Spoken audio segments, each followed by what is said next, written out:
Po ndiqni podcastin Miqësisht e Lida. Nëse dikush do donte të fillonte një rrugtim suksesi, çfarë janë 2-3 gjëra që do duhet se s'bën në veten e vet, marti vërtet vendi. Pra do filloj për 90 ditë të ardhshme, dua të merrem si shtamm, do merrem sfarë me veten tonë, çfarë do duhet largojmë nga eksperjenca jote, çfarë do duhet vrasësh nga eksperjenca jote në punën me veten, përpara se të dalësh të hasësh me të tjerët. Gjëja më kryesore është ato harxhuesit e kohës. Më mirë flej gjumë, më mirë meditoj, më mirë reflektoj, se sa të harxhosh kohën me gjëra që nuk të shtojnë vlerë fare, as ty, as jetës tënde, as trupit tënd, as mendjes, as shpirtit e tjerë. Pastaj akoma më keq akoma ato që ta shkatrojnë energjinë tënde. Unë një gjë që kam larguar dhe jam super i lumtur që jam larguar nga jeta ime është lajme. Do thënë, nëse unë do doja të bëja një pozicion i punësuar apo i vetë punësuar vartës apo drejtor diku, dhe do filloja këtë udhtim 90 ditë jam bosi vetes time, do largoja, do bëja unfollow të gjithë personat dhe të gjitha faqet që kanë lajme. Lajme ose që rojnë me parazit, që rojnë me... Jo, pastaj, lajme unë quaj dhe ata që kanë këtë për klikime, që kanë postime negative e tjerë. Por çfarë do lloj gjëje që nuk më shton vlerë, që nuk më jep energji të mirë. Nuk po them informacion, se një pjesë e lajme japin informacion, por është informacion që në pjesën më të madhe të rasteve nuk na hyn në punë fare, personalisht. Sepse me siguri sa po dalësh në tregat jetej dhe ta dëgjosh dikush ta thotë dhe nuk e pse harxhon kohën ta lexosh vet, kur ke mundësi ta dëgjosh nga diku tjetër. E para. E dyta. Këtë kohën që do fitoj nga largimi i këtyre lajmeve, do ta përdorja, do ta investoja duke marrë një blok, një cop letër përpara dhe duke shkruar çfarë unë dua, kush unë dua të jem. Çfarë dua të arri, çfarë dua të kem, çfarë vlere mund të shtoj unë këtu ku jam, më shumë nga sa vë bëj. Dhe një pjesë tonë e di, unë e di. Studimet tregojnë, në Harvard është për studim përpara rreth 20 viteve me disa studentë, të cilët ishin në Harvard, pra në përfundim fare në vitin e fundit, dhe i pyet për këtë gjë, sa prej jush kanë objektiva, synime, qarta e tjerë. Gjithë kishin. Të gjithë ngritën duar. Sa për ju i kanë të shkruara, të përcaktuara qartë, të matshme në kopra, të smartin që ne përdorim. Dhe ngritën duart një pjesë për tyre. Pas 20 vitesh kur janë analizuan këta, kjo pjesa e vogël që mund të ishte sa 1/5, 1/6 e gjithëve këtyre harvardistëve, po flasim tek një nga shkollat, për të mos thënë shkolla më e mirë në botë, kishin, vlenin dhe ishin sa gjithë të tjerë të marrë së bashku. Një herë në javë, kur parkoj makinën, zbres aty përpara zyrës katin e parë të klaza, nxjerr bllokun përpara, telefoni është i fikur, se është ora 8 i çerek, edhe filloj dhe shkruaj. Dhe shikoj çfarë kam shkruar përpara dhe çfarë po shkruaj tani. Në përgjithësi janë pothuajse të njëjtat gjëra. Pa nuk është se ndryshojnë shumë, ndryshojnë pak, po ndryshojnë nga pak. Po ajo çka ndryshon mendësia ime, fokusi im, psikologjia ime. Për shembull, ajo gjë që thash, 40 vjeç i lumtur dhe i shëndetshëm, vetëm ajo gjë që unë e shkruaj rregullisht, okay, më bën mua, më detyron mua që çfarë do lloj vendimi që unë marr për jetën time, për veten time, për punën time, për shëndetin tim, për fizikun tim, për ushqimin tim, çfarë do lloj vendimi të lidhet me këtë objektivin primar kryesor që un kam. Do filloja kur të ulesha, do mendoja kush është idhulli im, ose kush është personi, kompania apo ai modeli që un dua të ndjek. Dhe sot e kemi shumë të lehtë se kemi mundësi të ndjekim Elon Musk, Tony Robbins, më thuaj Grant Cardone, Warren Buffett, Donald Trump, Vasil Nachin, edhe në qoftë se nuk i kemi në marrëdhënie direkte, ke mundësi të ndjekësh online, ke mundësi ta marrësh materialin nëpërmjet postimeve që ata bëjnë, nëpërmjet librave që botojnë, nëpërmjet këtyre blogjeve ku ata shkruajnë, dhe ke mundësi në një farë mënyrë ti kesh mentor. Dhe këtë gjë do bëja, pra kush ishte ai idhulli ose personi ose kompania që unë dua të ndjek të bëhem si ajo, do filloja të lexoja pak më shumë. Mençuria e botës është nëpër libra. Pra njerëzit më të ditur, më të mençur, më të zot në botë kanë investuar kohën e tyre, energjinë e tyre, resurset, kanë bërë studime, kanë angazhuar njerëz, janë marrë me statistika, etj. Dhe gjitha këto e hedhin në një libër i cili shitet për 10 euro, 15 euro, 20 euro. Dhe me 10 euro, 15 euro, 20 euro ke mundësi të marrësh content pafund. Po edhe nëse je nga këta përtacat që nuk e ke qef librin e shkruar, ndjesh atë aromën të këndshme që ka libri, ke mundësi të dëgjosh podcaste nga intervistat më të mira në botë. Ke mundësi të marrësh pjesë për trajnime, seminare live sot, apo të regjistruar që e blen paketën për 100 euro, 200 euro, 500 euro, 600 euro. Në vijim të kësaj që sapo thash tani, shiko ku janë këta grupe të cilët mendojnë si ti, duan të jenë si ti, duan të bëjnë si ti, që duan gjëra të ngjashme ty. Bëu pjesë, janë goxha grupe sot në treg, një pjesë prej tyre janë me pagesë, një pjesë janë pa pagesë, edhe në Shqipëri, por jo vetëm, ti ke mundësi të bëhesh pjesë e grupeve mbar botën. Dhe janë ca që janë me antarësim, ca që janë me përzgjedhje, dhe shiko nëse kontribon te këta me përzgjedhje, për shembull te grupi ynë që ne kemi. Okej, nuk ka pagesë, pra për të qenë pjesë e grupit, por është në një lloj seleksioni, kemi atë grupin e të urdhve, të cilët duan të fusin në këtë grupin vetëm njerëz që ne mendojmë dhe besojmë shtojnë vlerë, kontribuojnë. Po, your network is your net worth. Mendoj që sikur 2/3 marrë njeriu nga gjithë këto dhe në përgjithësi kur flasim miq, ajo do të thosha për të tjerët është që ne kur përmendim këto, unë them gjithmonë është si ajo një ark me të gjitha mjetet dhe instrumentat që përdor një marangoz. Po marangozi kur do bëj një tavolinë, nuk do marrë të përdor të gjitha instrumentet, do marrë 2-3. Pra secili mund të dëgjojë nga gjitha këto dhe të mbajë shënime dhe të thotë, mua më bën mirë kjo. Por nëse unë do përmbledhja 2-3 që mua mendoj që më rezonojnë dhe që janë shumë të rëndësishme është futja tek vetja jon, është një gjë që njerëzit shpeshherë e marrin të mirëqen. Pra unë e di çfarë dua, në fakt, nuk është se e dim çfarë duam. Ajo që ne bëjmë shpeshherë është një mirroring, është një pasqyrë atyre që kemi rreth rrotull, qoftë për mirë, qoftë për keq. Dhe mendojmë që kjo është okay. Dhe unë besoj rasti i parë vjen kur ne bëhemi njësh me realitetin rreth rrotull. Edhe themi për sa kohë ngjyra që më zotron këtu është e verdha dhe unë jam mirë në të verdhën. Ndërkohë që ngjyra jote duhet të jetë jeshilja sepse ti je lindur me atë gjë. Pra ajo që do thoshë është jepini leje vetes të njihni kush jeni. Që të njohësh veten sot është dhurata më e madhe që mund t'i bësh vetes. Dhe nëse ka ndonjë gjë që unë besoj në njohjen e vetes është t'i japësh lirinë, ti jesh ajo që je bër, ai që je bër. Çdo të thotë kjo, merr vesh cilat janë talentet. Nëse talentet e tua, e glend janë mira, por nuk është menaxhimi, ti fillon të kuptosh mençurisht që ti do rrethohesh nga menaxher shumë të mirë. Pse? Sepse ti do të ecësh përpara. Pra kjo është që më rezonon shumë fort. Por çfarë do të thotë kjo? Që secili nga ne që është atje jashtë është aq unik në talentin e vet. Në moment që e njeh, që e paketon dhe që e vën në shërbim të dikujt, vlerat vijnë mbrapa. Dhe pastaj vjen ajo që ne quajmë liri e tretë, që është liria financiare. Vetëm kur ne kemi njohur veten, i kemi dhënë leje vetes të di kush jam dhe pastaj unë zgjedh rreth vetes ata që më plotësojnë në gjërat që unë nuk i kam talentet mia. Sepse jeta nuk mund të jesh i lumtur, nuk mund të ndërtosh një gjë dhe të vesh kundër rrymës. Dhe nëse ne tek vetja fillojmë e para të njohim kush jemi, e dyta të zgjedhim njerëz rreth e rrotull, të cilët ne na bëjnë të jemi persona më të plotësuar. Të jesh më i plotësuar për mendimin tim është që nuk e prik nga suksesi tjetrit. Pra nëse ti nuk je menaxherin, interesi yt është të kesh menaxherën më të mirë të rrotull. Dhe të gëzosh që ata mësojnë, dhe të gëzosh që ata bëjnë gjëra të reja, dhe të gëzosh që ata duan të ndërtojnë diçka. Pse? Po gjithkohën kuptoj që është një marrëdhënie që kemi thënë një herë sa e rëndësishme është, në të cilën ne futemi me vlerën tonë. E fundit që do kisha unë që mendoj që ndoshta mund t'i vlej dikujt është le të mendojmë për një 3 mujor.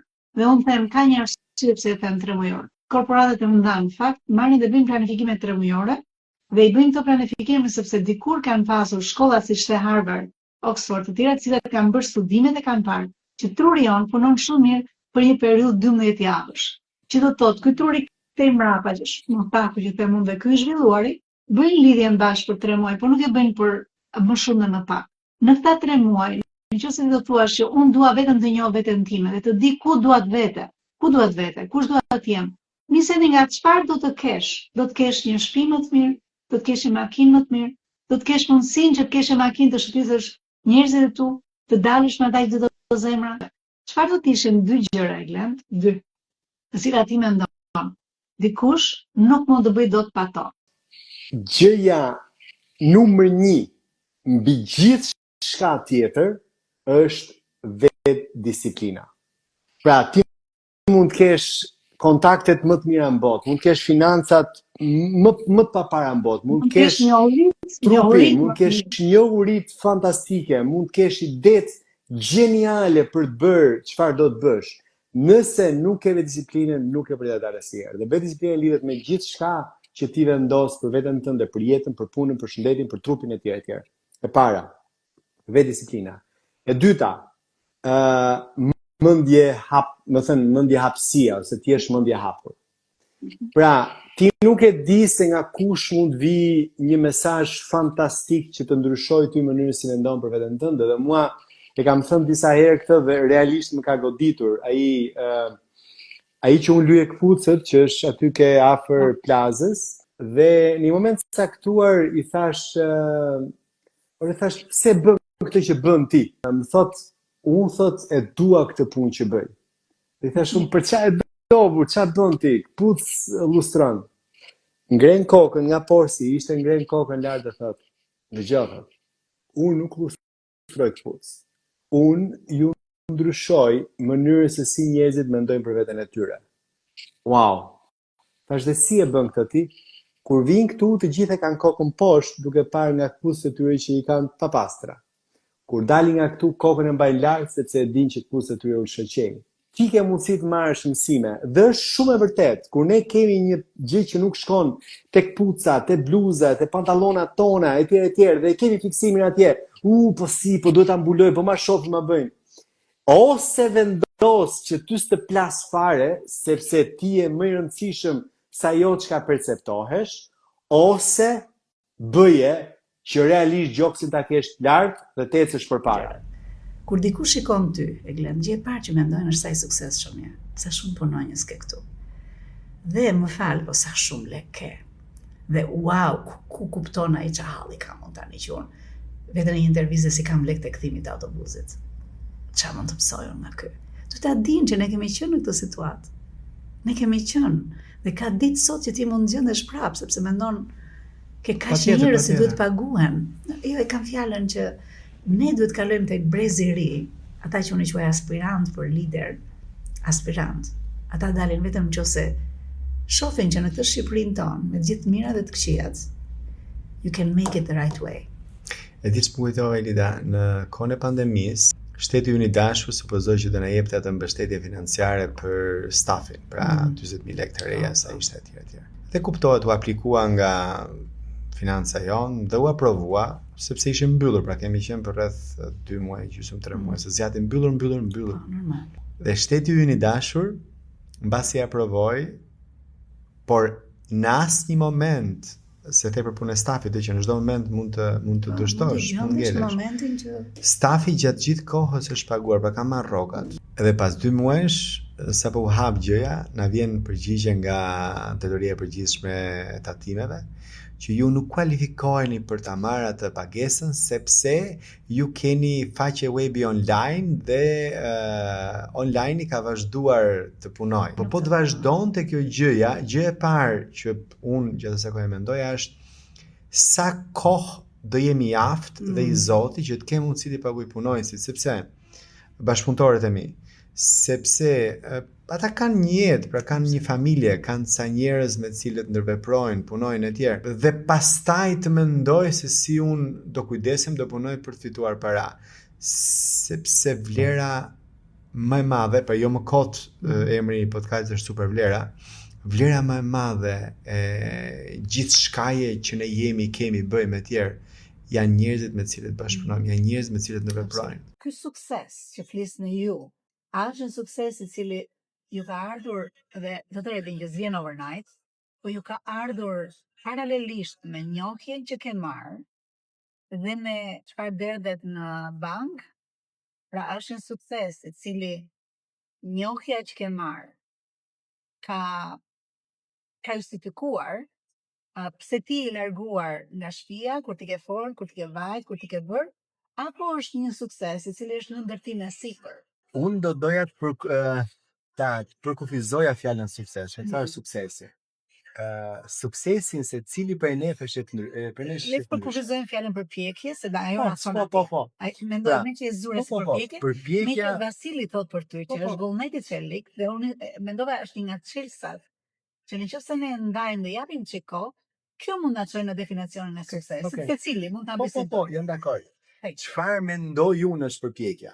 Përpjekja është që ti të provosh dhe të provosh dhe të provosh dhe të provosh dhe të provosh pa ndaluar edhe kur të gjitha gjasat janë që ti do dështosh. Vetë dështosh. Dhe përsëri ti do vazhdosh.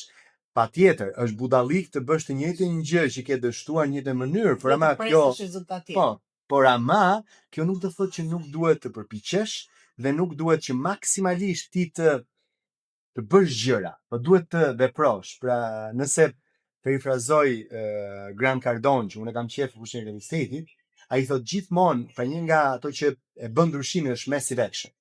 Veprim masiv. Nëse ti mendon që i projekti caktuar të duhet X kohë, shumëzoje për 10. Pra nëse ti mendon që duhet 2 orë, shumëzoje për 10, por të angazhohesh aty 20 orë, nëse ta bësh si duhet. Kjo është programi 10X, right? 10X. Pra nëse ti mendon që një sukses dhe të tjerë të mendojnë që ky suksesi ka arritur për një kohë X, nëse mendon që një përpjekje apo një veprim masiv dhe ta lën fjalën sukses.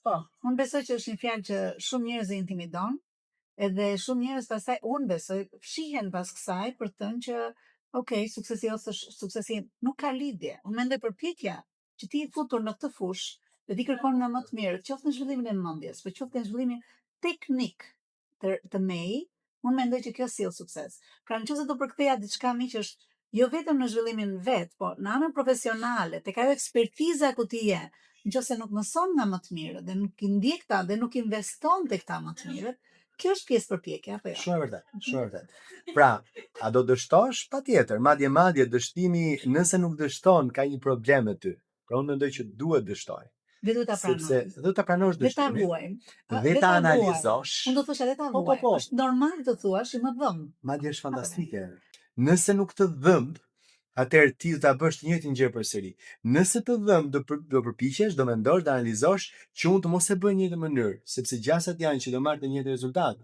Pra ndrysho pak fare, diçka të vogël, diçka në mënyrën se si ti përqasesh, diçka në produktin, në shërbimin, diçka në energjinë që ti harxhon, diçka në personat me të cilët bashkëpunon. Nganjëherë, ai që kam kuptuar është nganjëherë është duhet të thuash just let it go, kill it. Yes. Që është një dhimbje e madhe kur ti ke bërë një gjë. Ai që unë shikoj shpeshherë shumë njerëz që bien dashurinë e produktin e tyre. Ose shërbimin e tyre. Shërbimin. Dhe kur ai produkt ti shikon në përpjekjen e parë, të dytë, të tretë, edhe po ke bërë këto rregullimet e vogla, nuk të nxjerr kërkun, kill it. Është Warren Buffett, për shembull, që është investitori më i madh i gjitha kohërave. Ai nuk ka as i produkt vetin, as i gjë të vetën, ka investuar ke produkte, ke venësi të tjera dhe është bërë ai që është bërë sot. Ai thot, çdo vit të paktën një nga projektet unë e vras. Pra, o e shes, o e mbyll fare. Pse? Sepse duke bërë këtë gjë, unë i hap rrugë vetes time për projekte të reja. E njëjta gjë ndodh me shoqërinë, sepse një nga pyetjet që mua më bëhet në për këto diskutime biseda, si t'ia bëj me miqtë e mi të afërt. Largoj nga jeta jote. Nuk i largon dot. Harxho pak kohë me ta. Pra, nëse ti i ke psikovampir, ose i ke persona që nuk po të shtojnë vlerë, po të marrë energji, atëherë nëse nuk i largon dot, kufizo kohën. Unë mendoj që është shumë e drejtë. Po, kufizo kohën. Është po.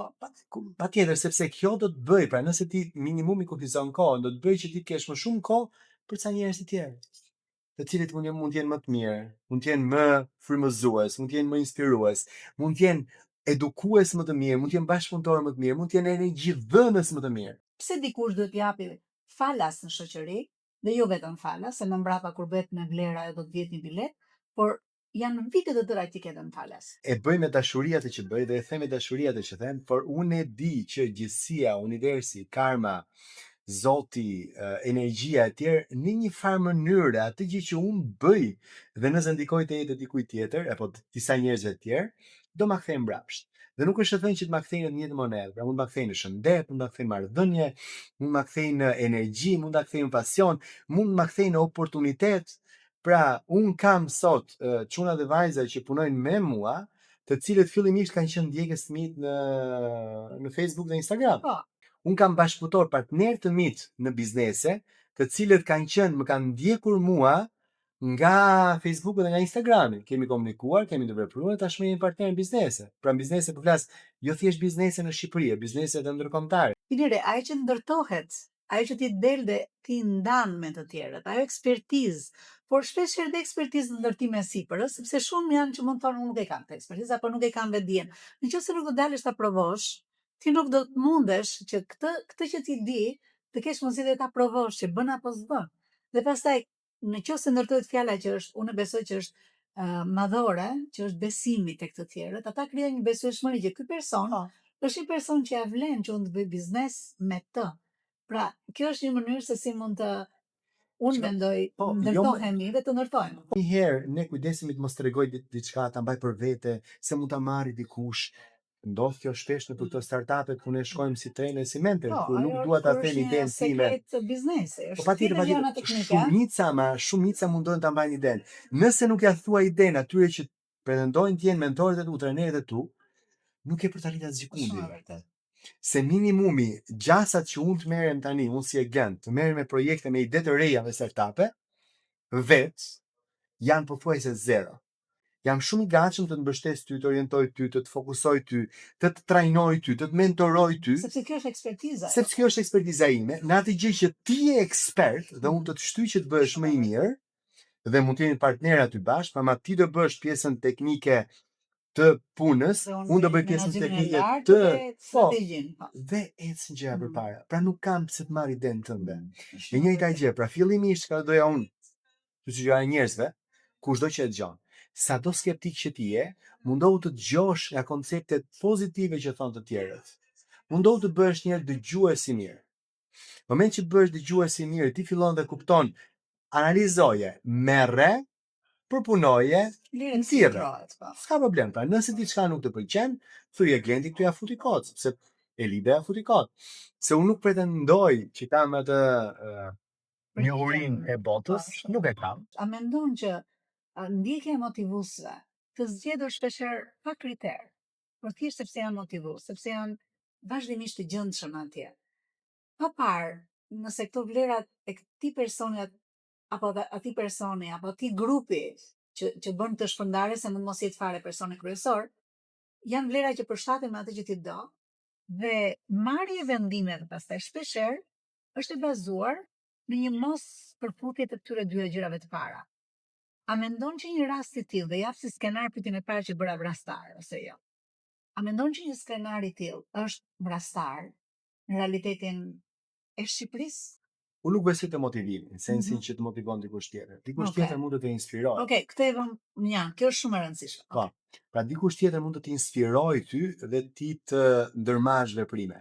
Motivimi është i brendshëm. Ky është bërë një lloj trendi, edhe ka shumë individ të huaj shqiptar të treva të ndryshme e tjerë, të cilët e mendojnë këtë gjë dhe si një lloj profesioni për të fituar para. Sepse e dinë që ka njerëz që janë gatshëm të paguajnë vetëm që të karikohen, motivohen e tjerë. Dhe kuptojnë që sa më i kështu ti mund të dalësh, ti mund të bësh çka thotë, kafton ta duash. Jo, kjo është kot fare. Njerëzit marrin veprime masive dhe me veprimet masive shprehen për mua. Fruti i parë është e familja, fruti i dytë është tek ai biznesi ti ke ndërtuar dhe që stafi, të marrëdhënie. Tek ata që po ndërton, tek ata që po rrit dhe e fundit fare, pastaj është sa motivon ti me këtë model apo jo. Po duhet kuptojnë, motivim është apo inspirim më tepër është modeli. Pra modeli kush është ky person, çfarë ka bërë ky, çfarë po bën ky dhe cili është qëllimi pse e bën këtë gjë. Nëse dikush e bën, pra motivon apo bën këto fjalimet, fjalët shpejt motivuese thjesht për fituar para, Atëherë mbase duhet ta mendosh 2 herë, 3 herë. Pra, duhet një mençuri, prap, si për çdo gjë tjetër dhe në zgjedhjen e personave. Absolutisht. Dhe mund të ketë shumë raste të mundshme që dikush thotë ca fjalë të cilat rezonojnë me ty. Jepi një kohë dhe merr shikosh një gjë që ti do apo jo. Nëse ke arritur deri në fund të videos, kjo do të thotë që ti je një ndjekës i rregullt dhe ke interes në gjërat që ne bëjmë. Nëse është ky rasti, ju lutem më kontaktoni. Ne mund të futemi shumë mirë në një nga programet e mia dhe të marrim të shikojmë çfarë është gjëja që të bën më shumë mirë ty në momentin që ti je në përgjithësimin e karrierës ku ti je, në ecjen që ti ke bërë. Dhe jam e bindur që ti mund të bashkohesh një armatë të madhe njerëzish të suksesshëm me të cilët ne punojmë. Prej të cilëve ne në mënyrë të vazhdueshme secili nga ne mëson, por jo vetëm kaq. Krijojmë një network, krijojmë një rrjetëzim që është i jashtëzakonshëm. Kur kanë të njëjtën ide që ndahet, që është të qenit, me mendje të hapur, të qenit i gatshëm të ndihmojnë njëri tjetrin dhe të qenit vazhdimisht në tregun e punës për të dhënë më të mirën tonë.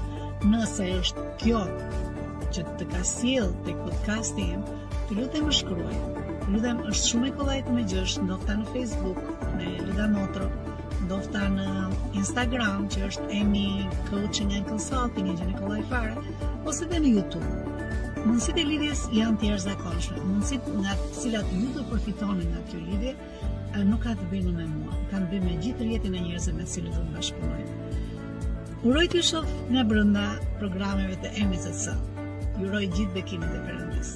Miqësisht, Elida.